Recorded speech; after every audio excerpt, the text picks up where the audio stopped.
Dr. Marcus Bennett's fingers rested lightly on the armrest of Seat 1A as passengers filed into the first-class cabin of Pacific Skies Flight 501, bound from Los Angeles to Tokyo.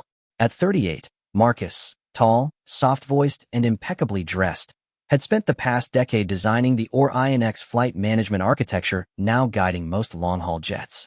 He wore no flashy watch or visible status symbol. He preferred letting his code speak for him. Laura Whitmore appeared in the aisle in a blur of designer silk and perfume. Behind her lumbered her husband, Henry, his platinum status luggage tags swinging like a medal. Laura's gaze hit Marcus, froze, then cooled. "This seat is mine," she announced, voice pitched to Carrie. "Check again." Marcus glanced at his boarding pass, then at hers. Both said 1A. He smiled politely. "I believe there's a double assignment. Let's ask the crew." Henry's baritone cut in. "No need. We picked these seats weeks ago. You can slide back to business class. I'm sure it's comfortable enough." The flight attendant, Mai Tanaka, hurried over, flustered. "Let me sort it out, please." Laura leaned closer to Marcus, lowering her voice just enough for only half the cabin to hear. "First class should feel exclusive. You understand." Marcus understood perfectly. He also saw David Ruiz, a travel vlogger in 2C, angle his phone to record. Experience told Marcus to stay calm. Outrage was the trap. May returned with the manifest. "Dr. Bennett is confirmed in 1A. Mrs. Whitmore, we've placed you in 1B, and Mr. Whitmore in 1C. Laura bristled. "Separated?" "Absolutely not."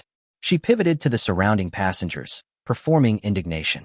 "We paid for peace and quiet, not crowding." The murmurs began. A teenager whispered, "Here we go," while an elderly Japanese couple exchanged worried looks. Henry crossed his arms. "Either he moves, or we do." "Sir," May said, "the cabin is full." Henry produced his phone, thumb hovering over Pacific Skies' concierge number. "Then clear the cabin. We'll wait." Marcus exhaled slowly, resisting the urge to roll his eyes. The Orionx diagnostic stream on his tablet had just flashed a stray alert, GNSS sync failure. Odd. Aviation chatter all week hinted at troublesome firmware, but that was ground tech's worry, not his midnight flight. Laura pivoted to May again. "Premium economy is perfectly respectable. Put him there." At that instant, Captain Rachel Oda's voice crackled over the PA. "Ladies and gentlemen, a brief maintenance check is delaying pushback. We appreciate your patience." Henry scoffed. "Maintenance? Typical." Marcus's engineer brain heard alarm bells. A check this late usually meant avionics. The same firmware? He tucked the thought away. Airport security, summoned by May, arrived. Officers Alvarez and Singh. Laura's complaint poured out. Marcus was argumentative, non-compliant, even threatening. The accusations floated, slippery and unverifiable. David Ruiz's phone kept rolling.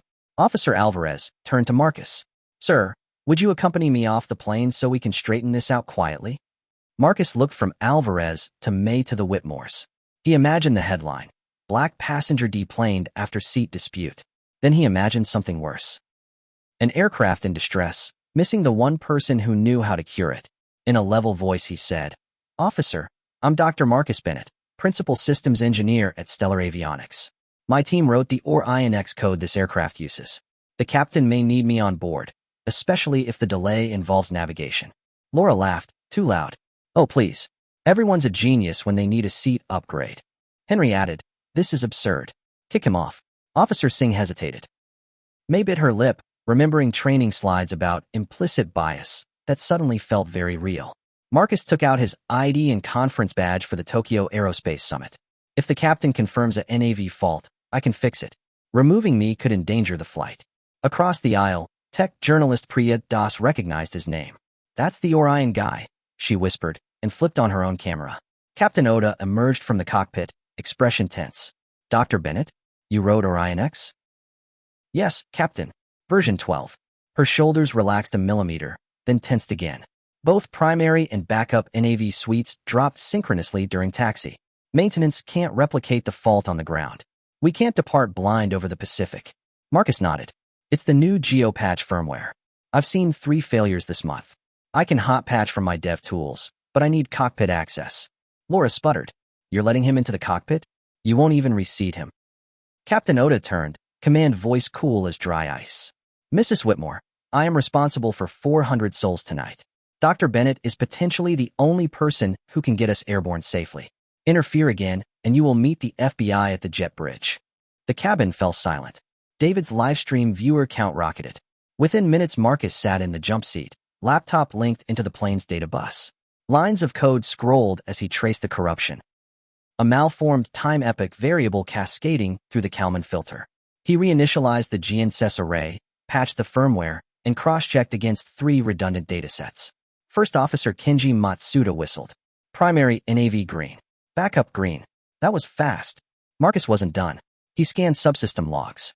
Weather radar misplotted echoes by 40 nautical miles. Same route bug. Fuel estimator deviated by 2%. He drafted emergency bulletins, pinging Stellar Avionics headquarters through satellite link. Meanwhile, Captain Oda radioed Ops Control. Hotfix validated by author. Dispatch global notice. Hold any aircraft pending geopatch 2.4-inch.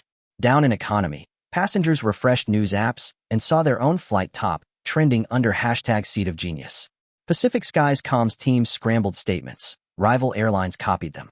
45 minutes later, Flight 501 pushed back.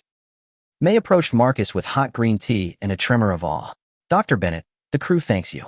And, I'm sorry for earlier. He smiled gently. We all learned something. In row 1, Laura stared straight ahead, cheeks the color of raw dough. Henry typed furious emails that auto-replied, mailbox full. High over the Pacific, Captain Oda addressed the cabin. Passengers, the delay you experienced was due to a critical navigation fault that could have grounded our fleet. Dr. Marcus Bennett, seated among you, resolved the issue and coordinated a worldwide software fix. Please join me in thanking him. The applause was thunderous. Some cheered, some cried. Even Priya Das, a hardened journalist, wiped a tear before composing the headline. From seat shame to sky savior. How racism nearly grounded a global air network. 2 hours into cruise, Stellar Avionics relayed that every Orionx jet east of Hawaii was patching mid-flight under Marcus's guidance. International regulators requested a task force briefing in Tokyo. By the time Flight 501 began descent, airline CEO Celeste Monroe had patched through a live audio feed. Dr. Bennett, Pacific Skies owes you an unpayable debt. We are instituting zero-tolerance bias training effective immediately. Mrs. and Mr. Whitmore's privileges are revoked pending investigation. Marcus accepted the gratitude, but asked for something else. Adopt the Bennett Protocol. A cockpit checklist requiring crews to query passengers for specialized expertise during technical emergencies, no matter what seat they're in. Celeste agreed on the spot. Other carriers followed within days. At Narita, ground staff escorted the Whitmores off first, straight to a quiet interview room with Transport Ministry officials. Cameras filmed their silent march. David's live stream soared past 500,000 viewers. Marcus exited last, greeted by summit organizers and reporters. He paused beside May. You did right in the end, he said. Lead with that next time. That night, he keynoted the Aerospace Summit, weaving the flight's events into his talk on systemic resilience. His final slide read, Bias isn't just immoral, it's an engineering hazard. Designs fail when voices are missing. The hall erupted in applause that echoed like turbines.